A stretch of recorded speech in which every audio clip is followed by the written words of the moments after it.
So first of all, a very good afternoon to all of you. विद्यार्थी मित्रांनो, आजपासून आपण जो चॅप्टर स्टार्ट करत आहोत, चॅप्टर आहे इलेक्ट्रोस्टॅटिक. हा चॅप्टर खूपच इम्पॉर्टंट आहे फॉर स्कोरिंग ऑफ मार्क्स. कारण यामध्ये जे स्टार्टिंगचे 4 किंवा 5 डेरिव्हेशन आहे, चॅप्टरच आपला गॉस लॉ पासून सुरुवात होतो. कोणता लॉ? Gauss law. खूप इम्पॉर्टंट चॅप्टर आहे. आधी मी तुम्हाला याचं बेसिक आयडिया देतो and आफ्टर दॅट आपण चॅप्टर स्टार्ट करू. लक्ष द्या. इलेक्ट्रो स्टॅटिक चॅप्टरचं नाव आहे विद्यार्थी मित्रांनो इलेक्ट्रोस्टॅटिक. इलेक्ट्रो याचं मीनिंग होते charge.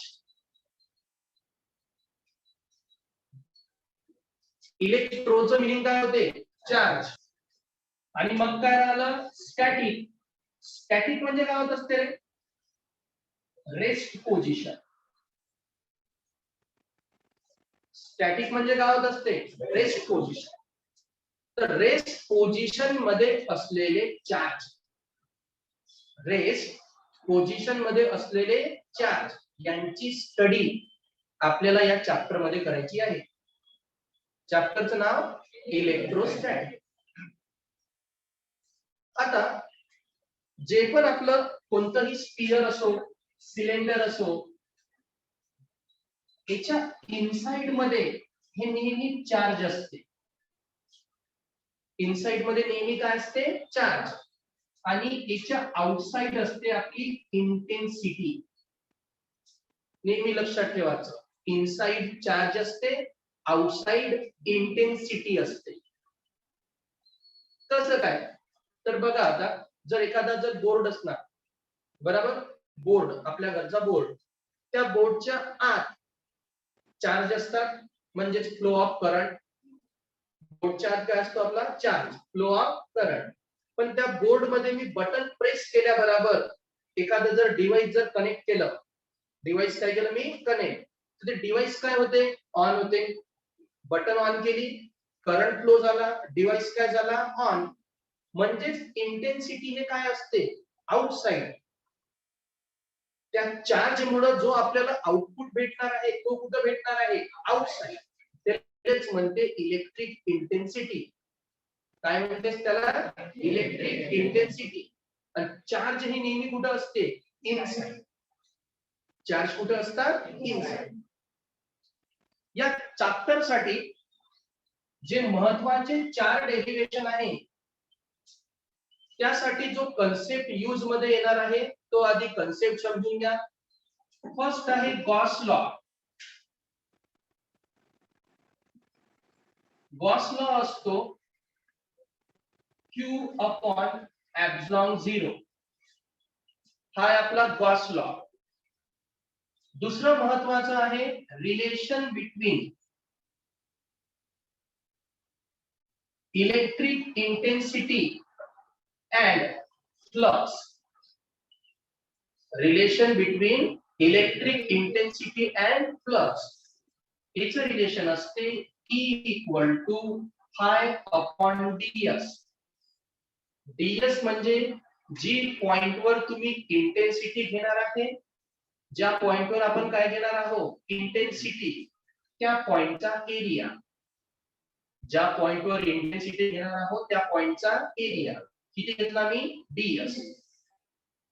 The relation between E and phi, E equal to phi upon ds, आणि गॉस लॉ असतो phi equal to Q upon epsilon 0. हे दोनच टॉपिक या चॅप्टर मध्ये महत्त्वाचे आहे. आणि या दोनच टॉपिक वर आपले पूर्ण derivation depend upon in Gauss law. Okay. तर आता आपण बघू गॉस लॉचं स्टेटमेंट. आधी तुम्हाला विचारलं जाणार statement of the Gauss law किंवा what is mean by Gauss law. तर गॉस लॉचं लिहायचं, the Gauss law state that the flux enclosed by a surface the flux enclosed by a surface is equal to the total charge enclosed by that surface. एखाद्या surface मध्ये जेवढे flux राहणार तेवढाच त्या सरफेसच्या आत किती राहणार चार्ज. एक सरफेस आहे त्या सरफेसच्या आत जेवढे काय राहणार आपले फ्लक्स तेवढाच काय राहणार चार्ज डिवाइडेड बाय एप्सिलॉन 0 असं डायरेक्ट स्टेटमेंट लिहायचं. The net flux enclosed by a surface, the net flux enclosed by a surface is equal to the total charge enclosed by that surface. The net flux enclosed by a surface is equal to the total charge enclosed by that surface divided by epsilon 0. असंच लिहायचं divided by epsilon 0. हा आहे विद्यार्थी मित्रांनो Gauss law. आज कोणालाच लिहायचं नाहीये, मी फक्त बोर्डवर शिकवणार आहे, फक्त लक्ष द्या. रायटिंग लागेल लेक्चर आपण नेक्स्ट मध्ये घेऊ किंवा व्हिडिओ पाहून तुम्ही ऍज इट इज नोट करू शकता. Is that clear? पुन्हा गॉस लॉचं जे आपलं स्टेटमेंट राहणार, स्टेटमेंट ऐकून घ्या. The net flux enclose by a surface is equal to the total charge enclosed by that surface divided by epsilon 0. Clear? Any doubt? हा झाला गॉस लॉ. तुमचा पहिला क्वेश्चन राहणार state Gauss law. State the Gauss law. मग तुम्ही statement लिहायचं and according to Gauss law एवढं लिहायचं. खतम. According to Gauss law. पुढं आता यावर डिपेंड आपण बघणार आहोत क्वेश्चन. आपला जो पहिला क्वेश्चन आहे विद्यार्थी मित्रांनो तो आहे obtain the expression for electric field intensity. Expression कशाचं विचारलं? Electric field intensity due to uniformly charged spherical shell or hollow sphere. तुम्हाला इलेक्ट्रिक फील्ड इंटेन्सिटीचं डेरिव्हेशन काढायचं आहे. कशाचं डेरिव्हेशन बोललो मी? Electric field intensity. पण कोणासाठी? Uniformly charge sphere. कोणासाठी बोललो मी? Uniformly charge sphere. आणि एक्सप्रेशन कशाचं? Electric field intensity. आताच मी तुम्हाला सांगितलं इलेक्ट्रिक फील्ड इंटेन्सिटी इनसाइड असते का आउटसाइड असते? इनसाइड फक्त काय असते? इनसाइड फक्त आणि आउटसाइड फक्त. मग इनसाइड इलेक्ट्रिक इंटेन्सिटी किती राहील? 0. Right answer. मी काय बोललो? इलेक्ट्रिक इंटेन्सिटी फक्त कुठे राहणार आहे? आउटसाइड. जर मी इनसाइड म्हटलं तर 0. Clear concept? ओके. आता बोर्डकडे लक्ष द्या. सो फर्स्ट वन, हा मी एक conducting consider a charge conducting sphere. एक मी चार्ज कंडक्टिंग स्फियर घेतला. Consider charge conducting sphere having radius r, center o. एक चार्ज कंडक्टिंग स्फियर घेतला. त्या स्फियरचा रेडियस किती घेतला? r आणि सेंटर o. त्यानंतर लेट किंवा consider a point p. Consider point p at a distance small r. Consider point P at a distance small r from O. समजत आहे? आधी काय कन्सिडर केला मी? Charge conducting sphere. आधी काय कन्सिडर केला? Charge conducting sphere. त्यानंतर काय कन्सिडर केलं मी, point P at a distance R from centre O. Is that clear? Draw a Gaussian sphere. कोणता स्फियर म्हटलं मी आता? Draw a Gaussian sphere. आता मी एक गॉसियन स्फियर ड्रॉ केला आणि त्याचा रेडियस काय झाला आता? Small. Draw a Gaussian sphere from point P having radius small r. Having radius small r. त्यानंतर विद्यार्थी मित्रांनो मी एक गॉसियन स्फियर ड्रॉ केला ज्याचा रेडियस काय आहे? Small r. After that let E be the intensity. Let E be the intensity at point P having area ds. आता या पॉइंट P वर मी इंटेन्सिटी किती घेतली? E. आणि त्या पॉइंटचा एरिया किती घेतला मी? ds. कारण इंटेन्सिटी आउटसाइड का इनसाइड? मग हा चार्ज कंडक्टिंग स्फियर आहे. या चार्ज कंडक्टिंग स्फियरच्या आउटसाइडच काय आली आपली? Intensity. Is that clear? Once again पहिलेपासून सांगत आहोत, लक्ष द्या कारण हे डेरिवेशन महत्वाचं आहे. हे आहे स्फियरचं. कशाचं? एकदा तुम्हाला स्फियर समजलं का सिलेंडर पण येणार, प्लेन शीट पण येणार. ओके, लक्ष द्या.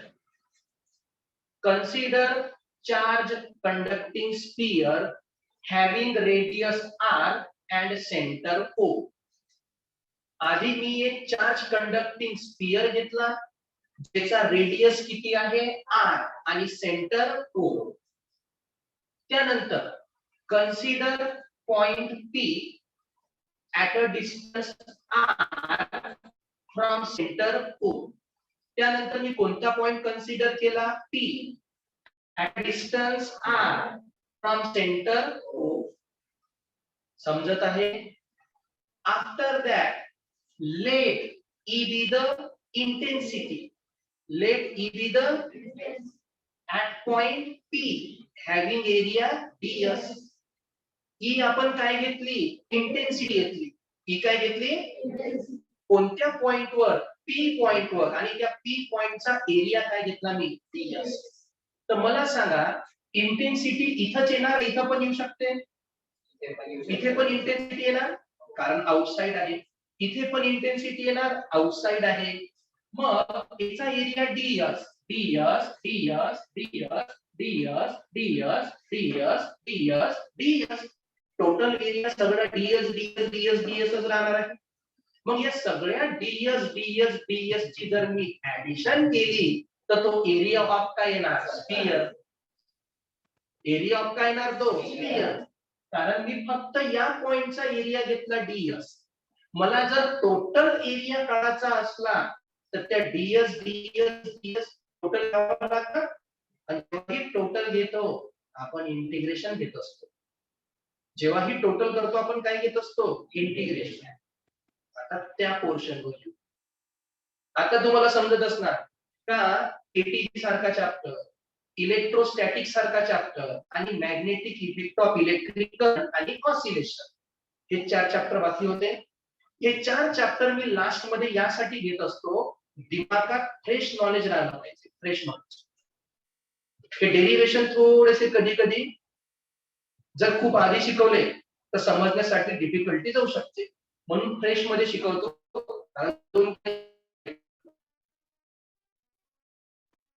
समजली का पुन्हा एकदा सांगू? थेरी सगळ्यांना समजली? एकदा फास्ट मध्ये सांगू. Consider a charge conducting sphere having radius r, center o. Consider point P at a distance r from center o. Let P be the intensity at point P having area ds. Is that clear? पुढे आता याचं derivation कसं येणार? आता महत्वाचे concepts आहेत. आधी according to Gauss law according to Gauss law phi Q upon epsilon 0 हा झाला अकॉर्डिंग टू गॉस लॉ. त्यानंतर according to relation between E and phi. According to relation between E and phi, E equal to काय येतो phi by ds.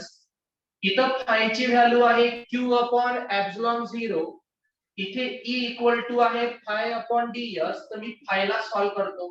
phi equal to काय येईल E into ds. phi equal to काय येईल मी E into ds. But it is a dot product. It is a dot product. जर आपल्याला cancel करायचा असला तर cos येते. क्रॉस प्रोडक्ट जर कॅन्सल करायचा असला तर साइन येते. वेक्टरच्या मध्ये डॉट प्रोडक्ट कॅन्सल करायचा असला तर cos आणि क्रॉस प्रोडक्ट साठी येतो साइन. मग मी यालाच phi equal to integration E ds cos theta. Dot product cancel करण्यासाठी मी काय घेतला cos. मग आता तुम्ही विचार करा ठीक आहे सर डॉट प्रोडक्ट कॅन्सल करण्यासाठी cos घेतला बट व्हाय इंटिग्रेशन बिकॉज आपल्याला टोटल ds काढायचा आहे. ds फक्त एका पॉइंट साठी कन्सिडर केला. आता ds मी काय काढणार टोटल स्फियर साठी. ds मी कोणासाठी काढणार म्हणून मी इथं काय घेतलं integration. Is that clear? Okay. आता डायग्रामचं काम आपलं झालं आहे. आता पुढे लक्ष द्या.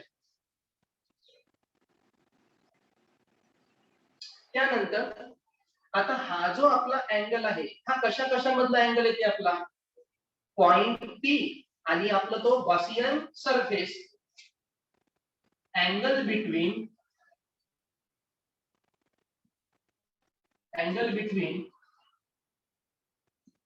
Gaussian surface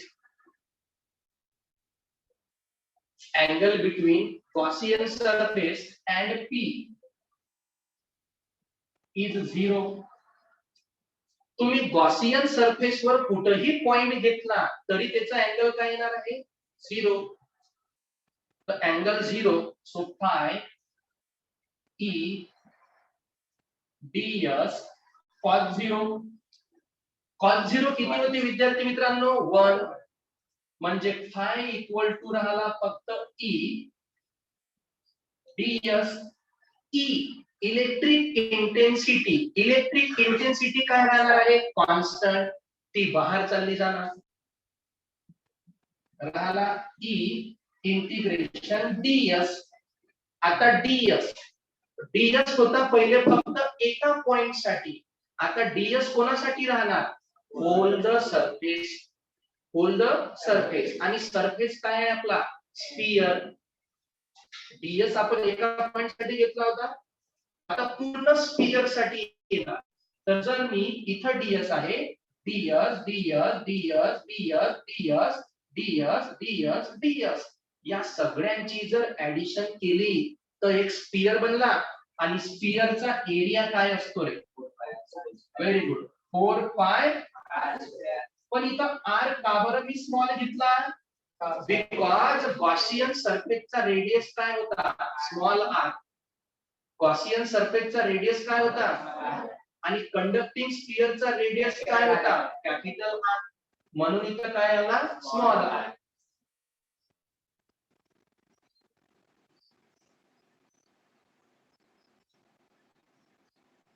From equation 1 and 2 आधी की व्हॅल्यू लिहितो E इक्वल टू E 4 पाय r स्क्वेअर. इक्वेशन 1 आणि 2 मध्ये लेफ्ट हँड साइड सेम आहे. q अपॉन एप्सिलॉन 0 इकडे q इक्वल टू E 4 पाय r square. q upon epsilon 0 हा 4 पाय r स्क्वेअर त्या साइडला जाऊन डिवाइड होणार. सो q अपॉन 4 पाय r स्क्वेअर एप्सिलॉन 0. हे झालं विद्यार्थी मित्रांनो expression for electric intensity outside the sphere. Outside the sphere. आता फक्त काय चेंज होणार आहे ते सांग. आता एक टाइम असा येणार तर तुम्हाला म्हणणार सिलेंडर. काय म्हणणार? सगळं सेम येणार, फक्त डीएस येणार 2 पाय आरएल. सिलेंडर साठी काय येणार? 2 पाय आरएल. कारण इथला डीएस वेगळा राहणार, बाकी सगळं सेम. समजत आहे का मी काय बोललो होतो? म्हणून पहिलं एक्सप्रेशन हे इम्पॉर्टंट होतं. Is that clear? एकदा पुन्हा सांगू बघा. पहिले काय केलं आपण? गॉस लॉचं स्टेटमेंट सगळ्यांना समजलं. The net flux enclosed by a surface is equal to the total charge enclosed by that surface divided by epsilon 0. Clear? मग तुम्हाला डेरिवेशन विचारलं होतं इलेक्ट्रिक इंटेन्सिटीचं. कशाचं विचारलं होतं? Electric intensity. पण इलेक्ट्रिक इंटेन्सिटीचं जे डेरिवेशन विचारलं होतं ते कोणासाठी विचारलं होतं? स्फियर साठी. कोणासाठी? स्फियर. मग आपण पहिले काय केलं? Consider charge conducting sphere. पहिले काय कन्सिडर केला? Charge conducting. त्याचा रेडियस किती घेतला? Capital R. सेंटर किती घेतला? ओ. त्यानंतर आपण एक पॉइंट कन्सिडर केला P at a distance small R. Consider point P at a distance small R from centre O. त्या पी पॉइंट वरची इंटेन्सिटी किती घेतली? ई. आणि त्या पॉइंट पी चा एरिया किती घेतला? डीएस. पॉइंट पी चा area ds. Is that clear? मग according to Gauss law phi equal to q upon epsilon 0. Relation between E and phi, E equal to phi upon ds. यावरून phi ची value काढली. Dot होता म्हणून काय घेतला? cos. पण सरफेस आणि टी मधला अँगल नेहमी किती राहणार आहे? 0. So phi cos 0. cos 0 किती होते? 1. इंटेन्सिटी कॉन्स्टंट बाहर आणि इंटिग्रेशन ऑफ ds काय येणार? 4 pi r. Is that clear? Yes or no? तरी डेरिवेशन जर इथपर्यंत केलं तरी फुल मार्क्स भेटत नाही. याच्या 2 केसेस सुद्धा लिहाव्या लागतात. आता आहे आपली first case. Case 1.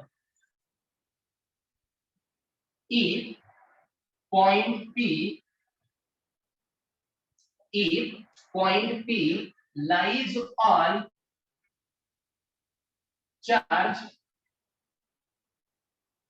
charge conducting sphere.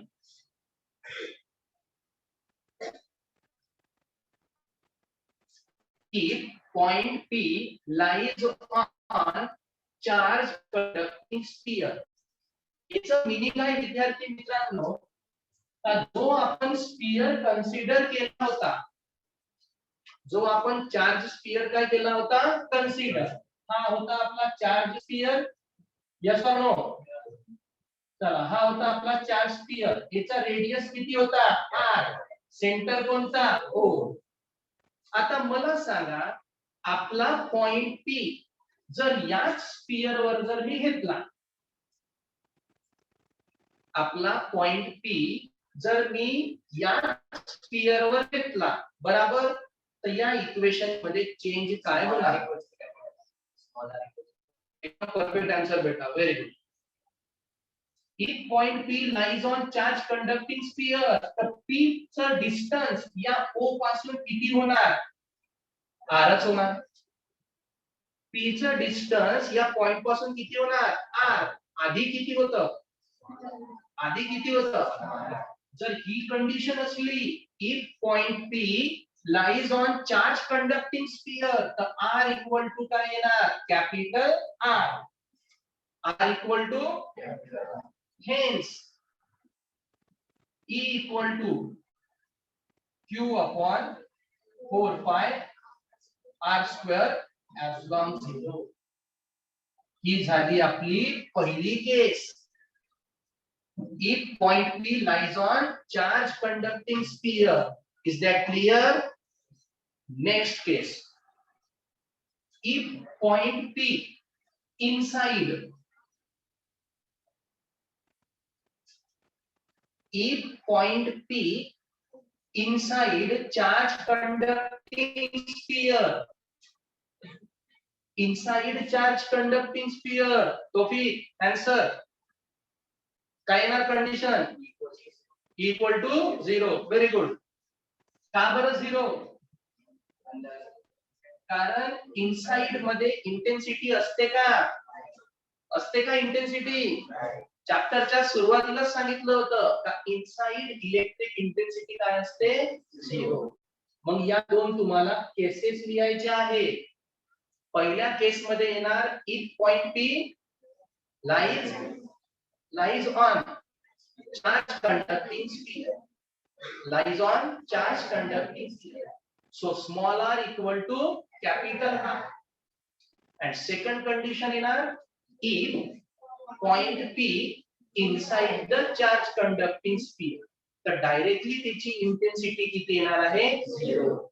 Is that clear? Any doubt? Thank you.